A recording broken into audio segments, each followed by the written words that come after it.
Olá, estamos começando mais um encontro no blog do Vila, Marco Antônio Vila. Já somos inscritos no canal, 494 mil. Puxa, muito obrigado a todos vocês.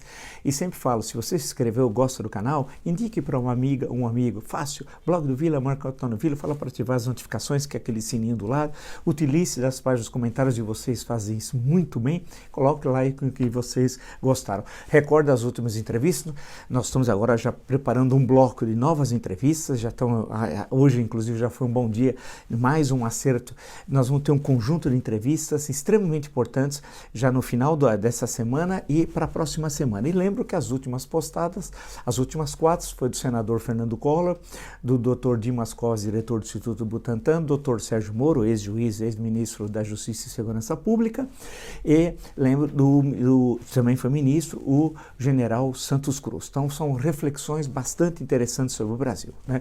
Vamos enfrentar. Lembro também, claro, que na plataforma www.cursosdovila.com.br, lá vocês encontrarão e as informações do segundo curso oferecido, que é a História Política das Constituições Brasileiras, ou seja, a leitura das 7 constituições, desde a primeira de 1824 até a última de 1988, um olhar do campo da história política. Bem, vamos lá, né? Vamos ver aqui os últimos acontecimentos em Pindorama, na terra descoberta por Cabral, né? Vamos à nossa luta. Bem, primeiro, tá todo mundo querendo saber onde está Márcia. Cadê Márcia? Antes era cadê Queiroz? Queiroz foi preso em Atibaia semana passada, está no Rio de Janeiro, né?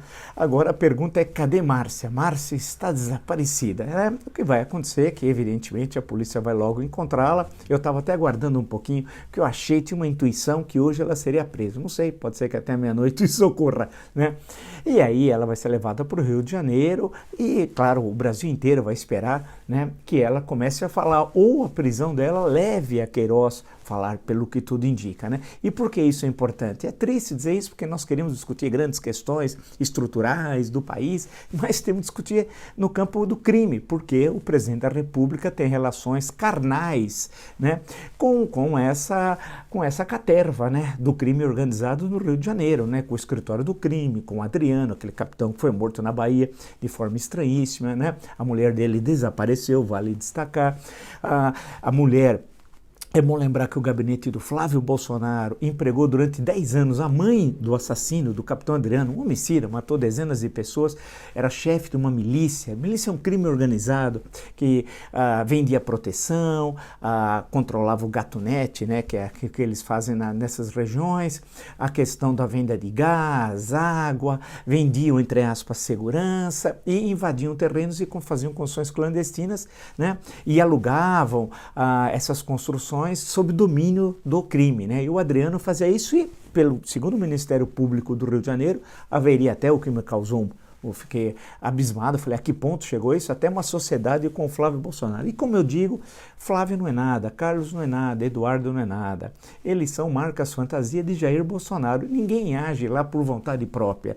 Eles sempre agem por desejo do pai. Então há uma contradição entre a ação de um dos filhos ou dos filhos e os interesses políticos, econômicos e criminosos do pai, né? Ao contrário, é o pai que determina tudo. Então muitas vezes querem criar uma contradição entre filhos e pais. Isso nunca existiu, isso é um verdadeiro delírio, né? Inclusive, outra discussão da ala militar é a ala ideológica, como se tivesse ideologia naqueles malucos. O último é o Weintraub, que, por sinal, ninguém sabe como esse maluco chegou nos Estados Unidos. E há uma suspeita que ele teria ido com o avião da FAB. Primeiro precisa ver também se ele foi com o avião da FAB, né? E todo aquele imbróglio que envolve a publicação no Diário Oficial da sua exoneração, a chegada aos Estados Unidos, as retificações, tudo isso que mostra que o governo é uma grande bagunça. Então, a questão ainda que envolve então, a figura do Flávio Bolsonaro, é importante estar no Estadão, ao pedir a prisão e no blog do Fausto Macedo, ao pedir a prisão de Queiroz, Promotoria do Rio crava 5 vezes,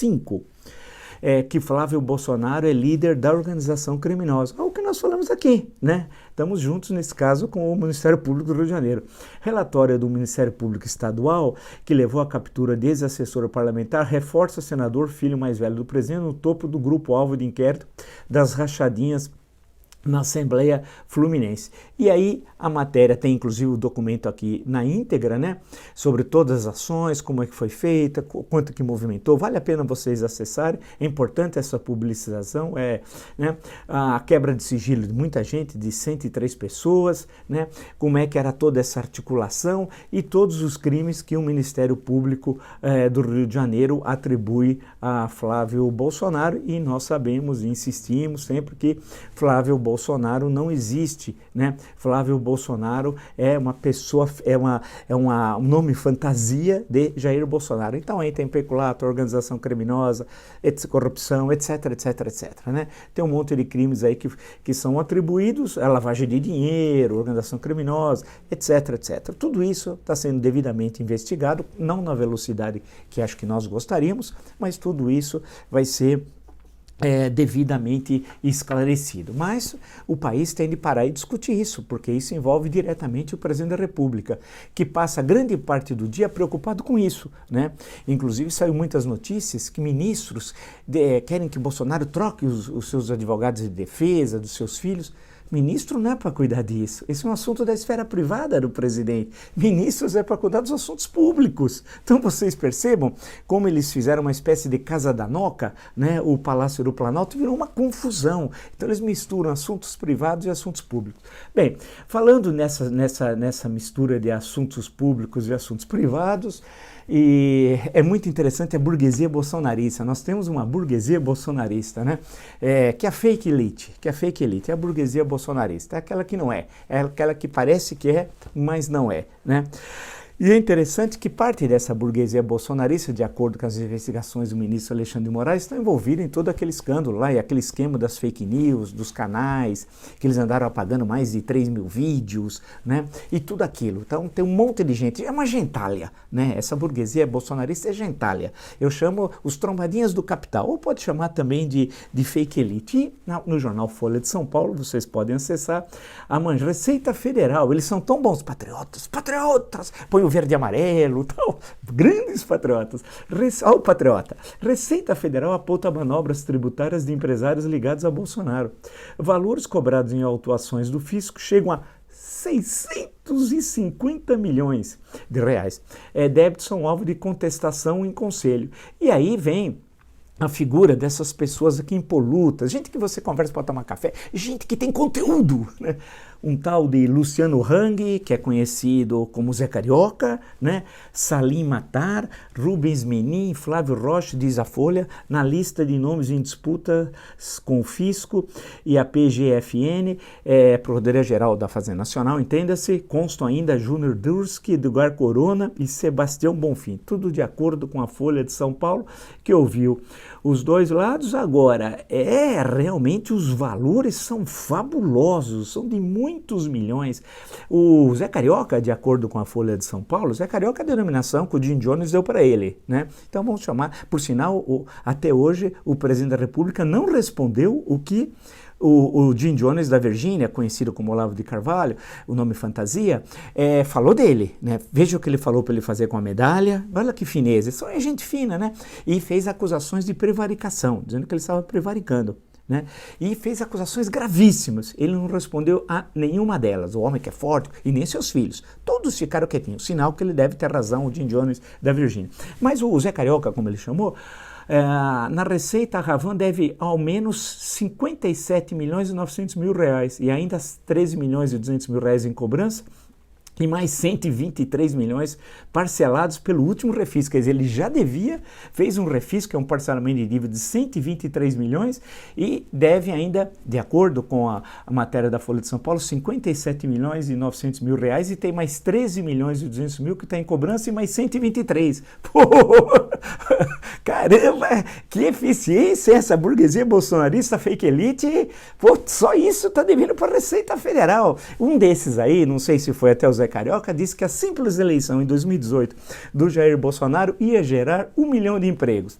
Não parece que empregos não tem gerado aqui que a Receita Federal está cobrando vocês, a fake elite. Vamos continuar. A fake elite e essa todo esse rolo aqui da Receita Federal, parte dela, de acordo com as denúncias e da investigação do ministro Alexandre de Moraes, e foi divulgado o nome de alguns desses, assim, na investigação das fake news, estavam lá sustentando toda essa turma aí. Tudo muito grave, isso precisa ser tudo investigado, passado em pratos limpos, mas puxa vida, um sujeito que deve 123, mais isso, mais aquilo, 200 milhões de reais para a Receita Federal e fala em patriotismo, hein? É inacreditável, é a fake elite, mas vamos em frente. Mas no meio dessa embrulhada toda, que são coisas todas muito graves, eu fui dar uma rápida olhada nessa turma aí dos youtubers bolsonaristas, fascista, né? Então vamos falar direito? Fascista, né? E os fascistas, diz aqui, a matéria da BBC News está hospedada no Notícias UOL aqui que eu estou lendo. Ministros do STF, aí eles vão pegando as manchetes desses youtubers, como eles mentem, né? Incrível, é fake ao cubo, é um negócio inacreditável, as mentiras e o número de vídeos, né? Eles deletaram em maio 1.112 vídeos, a média mensal de vídeos deletados no segundo semestre de 2019, segundo eles, era de 319. E aí eles vão listando aqui nessa matéria, e é um absurdo, né? Muitas vezes você tem, eu não sei como, 1.655.000 visualizações para urgente, porque é sempre urgente, né? Nessa turma, urgente. Roberto Jefferson acaba de denunciar golpe de Maia contra Bolsonaro, tá? Imagina, o Roberto Jefferson, o Roberto do Mensalão, ele vai denunciar quem? Condenado no Mensalão, né? Meu Deus, até hoje não explicou aquele olho, né? Todo, né? Roxo, diz que caiu o negócio do armário, etc. Bem, na época lá da CPMI dos Correios, assisto. Você acha? E ele estava denunciando um golpe, olha. Aí vaza áudio do general Braga Neto, prontos para intervenção militar no Brasil, num canal chamado Notícias Políticas, sabe? Visualizações 1.278.358. Você imagina? Que é tudo mentira, que o Braga Neto estava promovendo a intervenção militar. Então, essa é a turma, e muitos desses, de acordo com a investigação do ministro Alexandre de Moraes, são financiados pela fake elite, pela burguesia bolsonarista. Parte dessa burguesia, inclusive, agora a Receita Federal está cobrando, né, uma grana. Só do Zé Carioca, 200 milhões. Só do Zé Carioca, 200 milhões. Bem, aí nessa história toda, você vai passando hoje, vendo tudo isso, aí você começa a discutir, por tabela, as questões econômicas, que são seríssimas, e não vai ser a fake elite que vai resolvê-la, né? Lembra a história do Plano Marshall? Ninguém mais fala do Plano Marshall. Cadê o Plano Marshall? Esqueceram, né? Esqueceram o Plano Marshall, que o governo estava fazendo, durou 2 dias o Plano Marshall. Esqueceram. Era o Braga Neto que estava organizando. Ninguém lembra mais. Bem, mas nós lembramos de coisas terríveis. Tal. Por exemplo, de acordo com o Estadão, saiu essa notícia terrível. FMI, o Fundo Monetário Internacional, corta a projeção para o PIB do Brasil em 2020 para recuo de 9,1%, linha fina. Piora na estimativa, que antes era de queda de 5,3%, considerou, além do abalo na economia doméstica provocada pela pandemia, o investimento em países emergentes e o preço das commodities. 9,1%. Terrível, hein? Terrível. Terrível. Então, vamos pegar essas notícias aí você fala assim, aí você vai no G1. Em 12 meses, até maio desse ano, investidores retiraram do Brasil 50 bilhões, 900 milhões de reais do Brasil em aplicações financeiras, diz o Banco Central. Quase que 51 bilhões de dólares foram retirados do Brasil em 12 meses. Haja fuga de capitais, nós falamos isso. Então você junta o que o FMI está falando, menos 9,1%. Puta, que tombo, hein? Que tombo. Nós vamos chegar provavelmente em 2020, nesse ano, a 2010. Vamos voltar a 2010. É incrível o que está acontecendo. E as pessoas não têm consciência disso, eu não entendo. Né? E aí os capitais vão tudo embora. Tudo que nós falamos. Né? Tudo que nós falamos. Então, fuga de capitais. 52 bilhões de dólares, de acordo com o Banco Central. Né? O Plano Marshall, aquela palhaçada toda, que não existe plano algum do governo. O Paulo Guedes desapareceu. Hoje a bolsa caiu outra vez, o dólar subiu, etc. Tal, e o que revela que a nossa situação é muito grave. E aí vem uma questão que acho que vale a pena a gente analisar. Lembra que eu já tinha comentado, mas vale a pena retomar e agora com esses dados mais preocupantes ainda. Ou seja, a situação de 2020 não é de 1992 e de 2016, quando do impeachment do Collor, quando do impeachment de Dilma Rousseff. Porque nós tivemos uma recessão em 1992 e uma recessão em 2016. Mas o mundo cresceu em 1992 e em 2016 cerca de 3,5%. Esse ano vai haver uma recessão no mundo, violenta. Mas a recessão no Brasil não atingiu menos 9,1 como é a estimativa do FMI. Portanto, a nossa situação é diferente daqueles 2 anos anteriores, né, 92 e 2016. Porque na hora que o Brasil foi iniciar a recuperação, o mundo estava crescendo. Agora é diferente. Nós não só vamos ter a recessão mais grave da nossa história, mais grave, se for menos 9,1, um desastre, né? Como nós vamos estar vinculado à economia internacional, o mundo, o PIB mundial tem crescimento negativo também. Então, imagina a situação complexa. Aqui dentro, por isso que eu tenho falado, o Brasil pós-epidemia, pós-pandemia, vai ser muito pior do que o Brasil pré-pandemia. O que vai acontecer?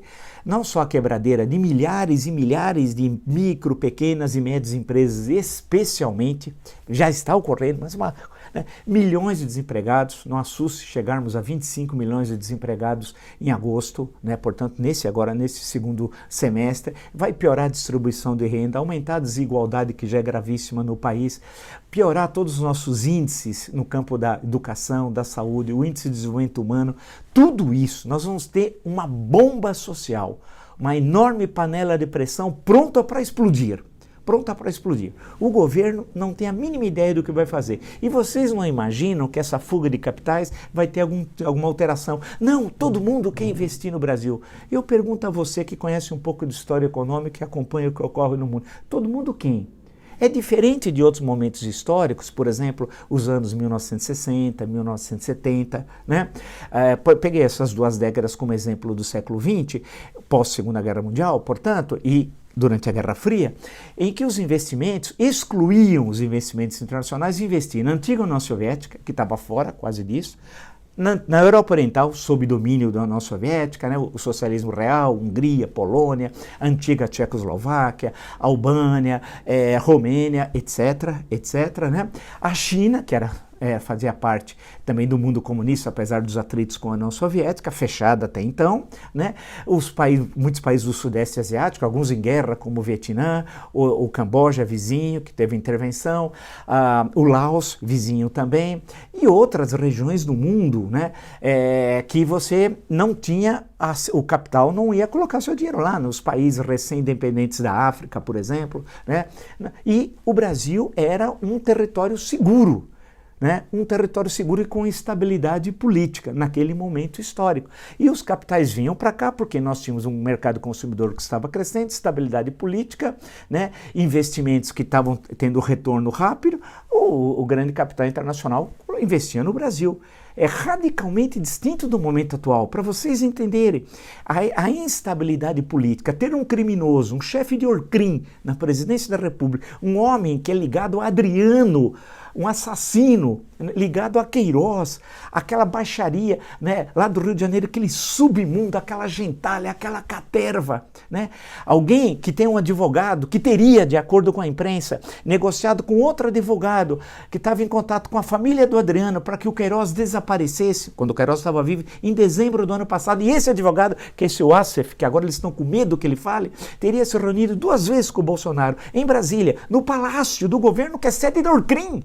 O escritório do crime parece que saiu do Rio das Pedras e foi para o Palácio do Planalto. E lá nos dias 12 e 13 de dezembro, no dia 13 pela manhã, eles estavam acertando essa fuga, esconderam o Queiroz em algum lugar com o auxílio do Adriano. Aí eu pergunto a você, que grande dirigente de fundo, que grande empresário olha o Brasil, vai querer colocar dinheiro aqui?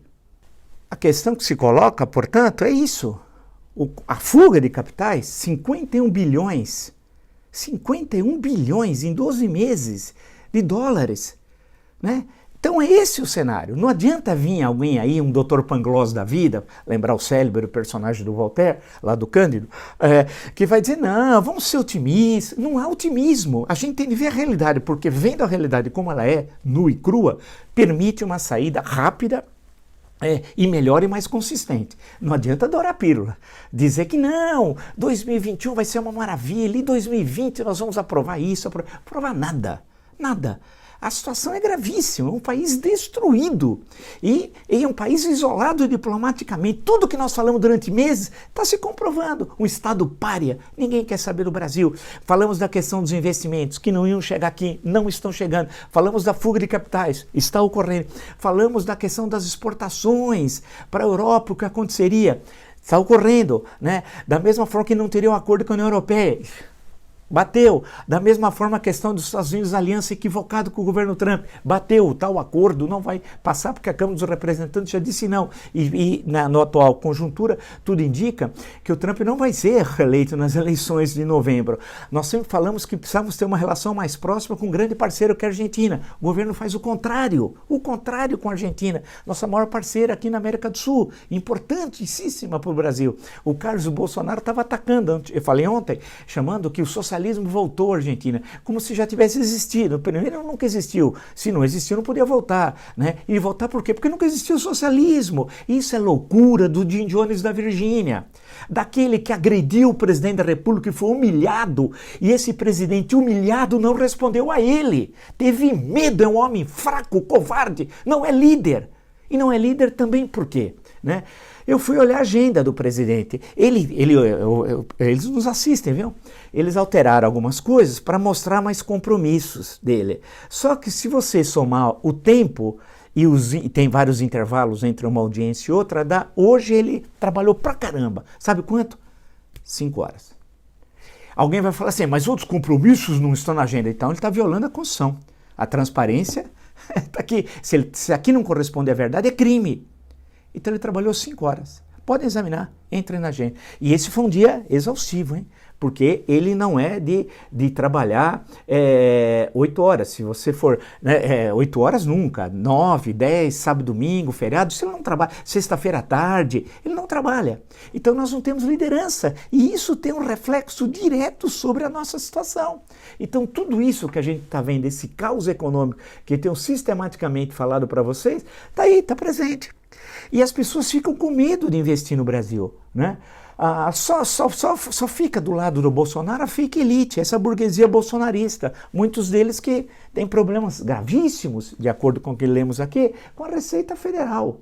E ao mesmo tempo, eles continuam, os bolsonaristas, os extremistas, os fascistas, naquela definição que eu já apresentei em outras lives, continuam solapando as bases do Estado Democrático de Direito, em todos os campos. Agora, tem uma denúncia importantíssima no antagonista, e ela está denunciando essa questão do uso de reservistas. Eu vou ler, não faço questão de ler outra vez, porque eu acho isso importante, essa denúncia.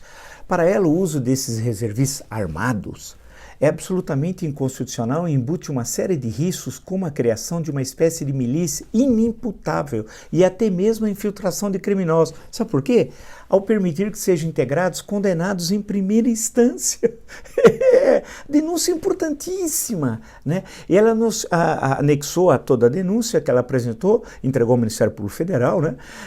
As comunicações internas e tudo, né? E o coronel Aginaldo, lembra? O coronel Aginaldo, que é aquele que no Ceará chamou os amotinados de heróis. Vocês lembram? Ou seja, o que um fato como esse revela? Revela que eles continuam em ação. Quer dizer, apesar de nós apresentamos todo esse quadro econômico, todas as questões criminosas, eles continuam solapando as bases do Estado Democrático de Direito. Eles não param, eles são insaciáveis. E a grande questão que vai passando o tempo, né, a agonia vai aumentando, a crise vai se aprofundando, os menos 9,1 do crescimento do PIB negativo, entenda-se, né? De acordo com o FMI, o caos social vai ter uma explosão. São milhões de desempregados. O que vai acontecer? As pessoas sem dinheiro, porque chega uma hora que o auxílio emergencial não vai ser suficiente, né? O que vai acontecer então com as milhares e milhares de pequenos e médios empresários e os milhões de desempregados? Em suma, isso daqui está um caldeirão pronto para explodir, né? A impressão que dá é que ele quer isso, e quer. Ele sonha com isso, porque ele imagina que ele vai, dentro do seu delírio, o quadro psiquiátrico mostra isso, que ele vai aparecer como salvador. A grande questão é que se coloca cada vez mais, de forma imperiosa, a questão do impeachment. E aí nós sabemos que o impeachment tem aqueles dois caminhos. Ou a Câmara autoriza e quem processa e julga é o Senado, no caso de crime de irresponsabilidade, ou a Câmara autoriza e quem processa e julga é o Supremo Tribunal Federal, no caso de infração penal comum. E tem-se, a questão é claro que precisa de uma articulação, etc., precisa de tudo isso. Mas é mais que necessário que isso ocorra, o que não pode é se postergar essa questão. O Moro saiu, o Sérgio Moro, do Ministério, dia 24 de abril, há 2 meses. Parece que foi ontem, né? Mas não, há 2 meses tem a questão do inquérito sobre a demissão do Moro e do uso da Polícia Federal, lá no Supremo Tribunal Federal, tem a questão das fake news, tem a questão das manifestações golpistas, etc. Tem tudo isso, são vários inquéritos que lá estão tramitando. Mas tudo isso demora, e é natural, porque há um prazo na justiça, você não pode queimar etapas num processo de investigação, né? Mas tudo aquilo mas com o que já se tem até o momento, em relação aos impeachments de 1992 e de 2016, é inegável que você tem um conjunto de crimes que já poderiam subsidiar, né, ao menos a criação de uma comissão para iniciar o processo de impeachment na Câmara dos Deputados. Agora, o que falta é iniciativa política, coordenação, liderança, articulação. Claro que nós temos uma anomalia agora, que é a crise sanitária, que não tem a presença das ruas, e isso eu disse que é explicável. Agora, o que é inexplicável, portanto, o oposto é essa falta de articulação. Agora, eu presumo, com esse quadro econômico apresentado aqui, e não dá para ser otimista, insisto, o otimista vai esconder um grave problema que está acontecendo. A questão que se coloca é identificar o problema, ver como ele é, né, sem dar, insisto, uma de Dr. Pangloss, ver a realidade como ela é, apresentar projetos para sair dessa situação o mais rápido possível, né, sabendo que vai ter um custo social e econômico muito grande, mas quanto mais cedo se identificar os problemas e enfrentá-los, melhor para o Brasil.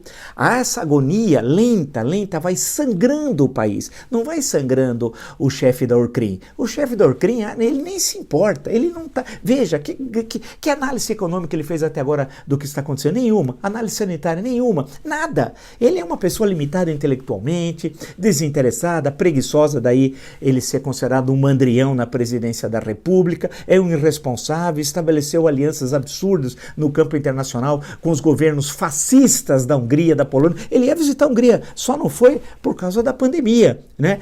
A aliança de joelhos ao imperialismo americano que sempre o tratou, né, como um aio, e ele é um aio, tinha de ser tratado assim mesmo, alguém que desonra os nossos interesses nacionais. Então ele não está preocupado com nada, ele está preocupado é não ir para a cadeia e proteger seus amigos, seus filhos, tal qual ele disse na reunião de 22 de abril. Aquela reunião, ela é uma síntese do que é o governo Bolsonaro. É uma síntese, é aquilo, né? É uma gentalha, é uma caterva, né, que acha que administra o Brasil daquela forma.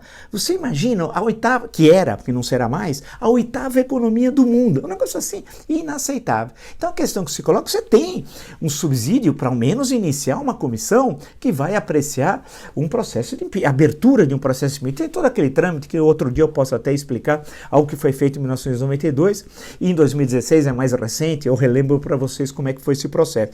Ou existe também, além da questão do impeachment, além das questões do Supremo Tribunal Federal, tem no Tribunal Superior Eleitoral, não essa que foi julgada agora, que era uma coisa banal, mas há questões muito mais sérias. E a última possibilidade, que aí independe das ações criminosas, e da defesa que a República, porque o impeachment é uma forma de defesa da Constituição frente a crimes contra a Constituição e contra a República, né? A questão da renúncia, aí é um ato pessoal, que não deve ser descartada. Eu insisto, eu tenho falado isso diversas vezes, que não deve se descartar.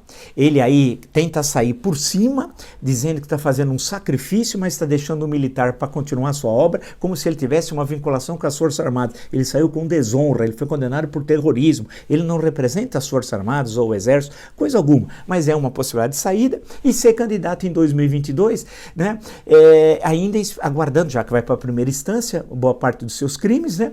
Que ele não seja condenado em segunda instância, portanto não cair na lei da ficha limpa e possa ser candidato em 22, né? E acreditando que ainda tem um capital político para tal. Ele vive nesse delírio, isso faz parte do quadro psiquiátrico dele, que é muito grave. O Dr. Hélio Júnior já disse que ele não passaria por um exame, né? Ele seria interditado mas ele é presidente da República, né? Então a questão que se coloca agora é como numa conjuntura como essa, né, nós vamos sair dessa, né?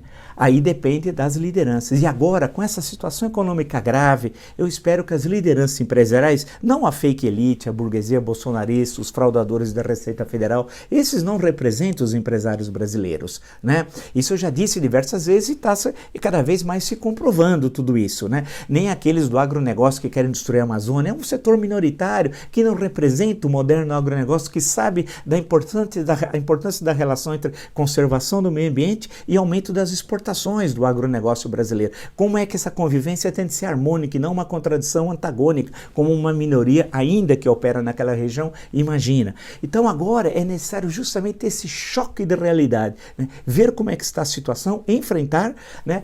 E aí depende, nós não podemos ficar esperando assim, quando a Márcia vai ser presa, aí ela vai falar, ou o Queiroz vai falar. O país não pode ficar aguardando Queiroz, Márcia, né? A mulher do Adriano, que sabe muito, a mãe do Adriano, que sabe muito. Mas nós não precisamos esperar o escritório do crime se reunir e deliberar o que vai fazer para que a República Federativa do Brasil possa caminhar. Não dá, né? Nós temos de caminhar com as nossas próprias pernas, com o nosso próprio esforço. Agora, não podemos nos ligar, como infelizmente ocorre no Executivo Federal, como organização criminosa. Insisto, a sede do escritório do crime é lá em Rio das Pedras. A sede do escritório do crime não pode ser o Palácio do Planalto. Se você gostou dessa live, de tantas outras no meu canal e não se inscreveu, é fácil. Blog do Vila, Marco Antônio Vila, ative as notificações, coloque like no que vocês gostaram. Lembro que nós temos as últimas entrevistas, várias entrevistas interessantes, acabamos de circular, vão ter mais uma série de 4 entrevistas, né? E aí eu vou avisar para vocês com antecedência. E lembro também que na plataforma www.cursosdovila.com.br, www.cursosdovila.com.br, lá vocês encontrarão as informações e todas as informações necessárias para o segundo curso que nós estamos lá oferecendo, que é a História Política das Constituições Brasileiras, ou seja, do ponto de vista da história política, como analisar as 7 constituições brasileiras. Nos encontramos amanhã. Até! Olá, já estão abertas as inscrições para o meu curso História Política das Constituições Brasileiras. Nós vamos fazer um voo histórico de 1824, a primeira Constituição, até 1988, que é a última Constituição. Vê detalhes, curiosidades, discussões políticas, relação entre Constituição e a realidade concreta da vida das brasileiras e dos brasileiros. É fácil, acesse www.cursosdovila.com.br e se inscreva. Até!